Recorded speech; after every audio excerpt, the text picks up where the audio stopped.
What's up, ladies and gentlemen of the internet? My name is Matt LeGrand, and I just picked up a ton of Scratch Labs nutrition stuff.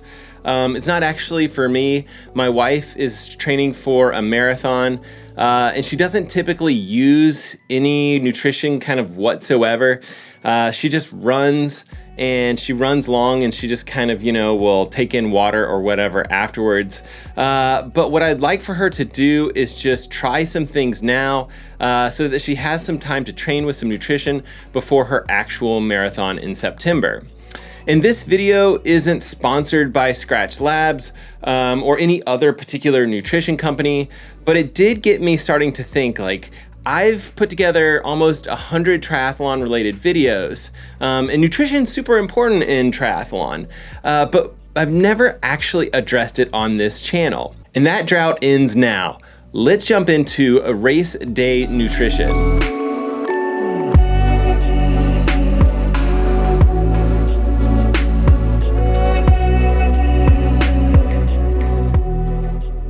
Okay, let's start off by just saying that I am neither a doctor or a nutritionist. If you have any serious questions or concern, I think it's a really good idea to talk to your own personal physician. Consider meeting with a nutritionist or potentially a registered dietitian. And I'd look for someone that has some sort of sports background or sports experience, because this stuff is pretty specific to long distance sports events. And I probably will talk about a couple of different nutrition brands, but this video is not sponsored in any way, shape, form, or fashion. But if you personally have a couple of favorites, feel free to drop them in the comments below. At the end of the video, I'll probably go over, my own personal Ironman nutrition strategy, and you can kind of take that for what it's worth. But one of the things that we could do is just take a quick look at the ingredients of any sort of decent sports drink. I would say a sports drink that targets endurance sports events. What we might find is that you might see something called Dextrose or, something along the lines of Maltodextrin, kind of depending on whether you're looking at sports drinks or gels. And these are kind of considered simple sugars, which just means that your body can digest it quickly. And these sorts of ingredients are really good at causing your blood sugar to kind of spike up and raise really quickly. So you might be asking yourself, why are these sports nutrition companies trying to pump me full of sugar? I'm pretty sure that sugar is the devil. Well, those simple sugars and that spike in blood sugar is really the fastest way for your body to replenish those depleted carbohydrates.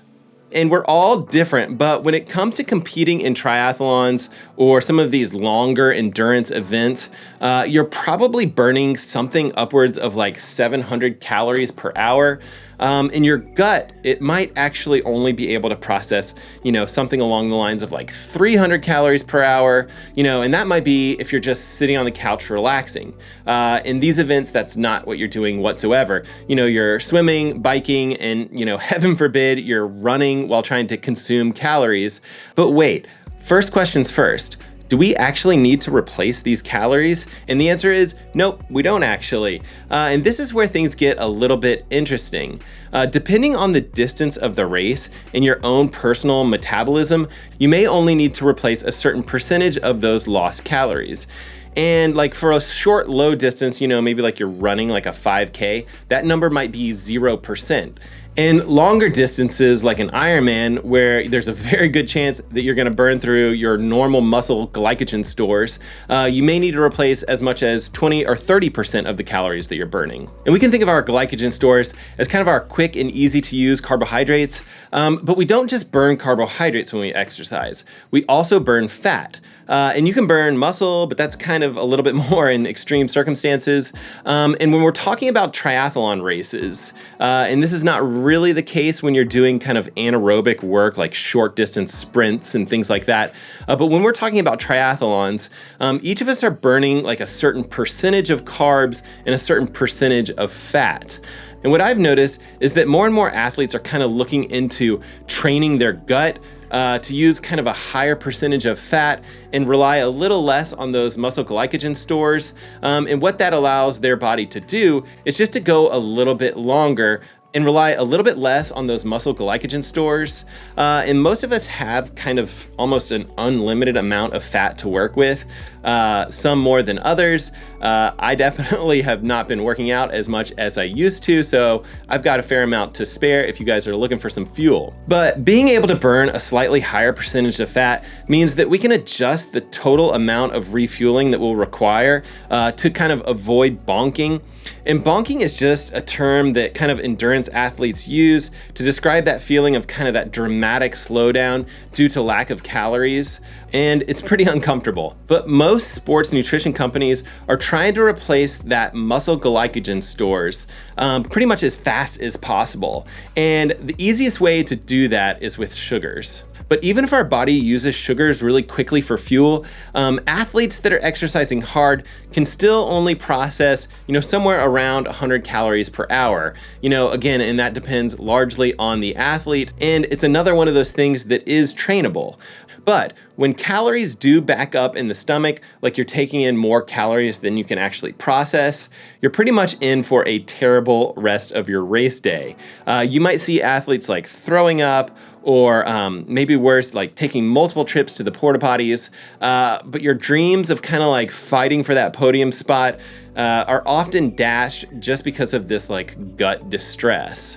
And I've probably most often seen this in marathon running, but it's definitely a part of triathlon. So I personally use each long training session kind of as an opportunity to practice my nutrition plan.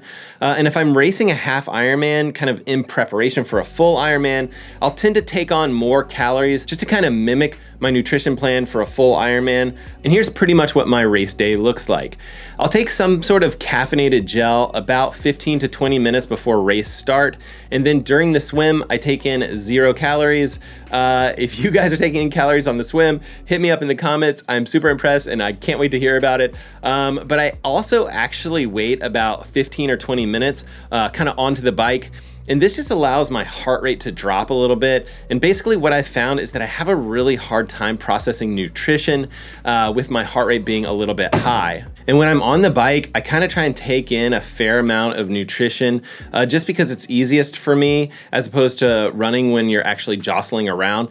But while I'm on the bike, I try to remind myself to take in some sort of light sports drink, somewhere between every 15 and 20 minutes. And then I'll also try to take a gel about once per hour. Now, something weird that I do, if I'm doing an iron distance race, I'll actually eat some solid food, something like a peanut butter jelly sandwich. What I do is I take it and I kind of like squish it down just so it's a little bit more portable. I just personally feel like I need something solid in my stomach for that super long day. And once I'm on the run, I use about 16 to 20 ounces of my own personal sports drink. But then pretty much after that, I'm kind of using whatever's at the aid stations. And then late in the run, I'll typically have 1 or 2 Coca-Colas, at various aid stations. And flat Coke, it has sugar and it has caffeine, and I like the taste of it. And caffeine is a definite performance enhancer. So which nutrition companies should you guys go with?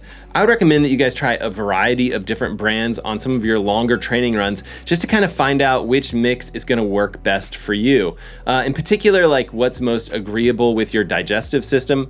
My wife doesn't want anything too sweet, so she's trying Scratch. I've had really good luck with like Hammer's Perpetuum just because it kind of makes me feel a little bit more full. I also like Science and Sports gels just because they're a little bit more liquidy. You don't feel like you need to kind of drink water right after having gels. But I'm super eager to hear what kind of nutrition companies that you guys have tried and kind of what you've had good luck with, and maybe also what you haven't had good luck with.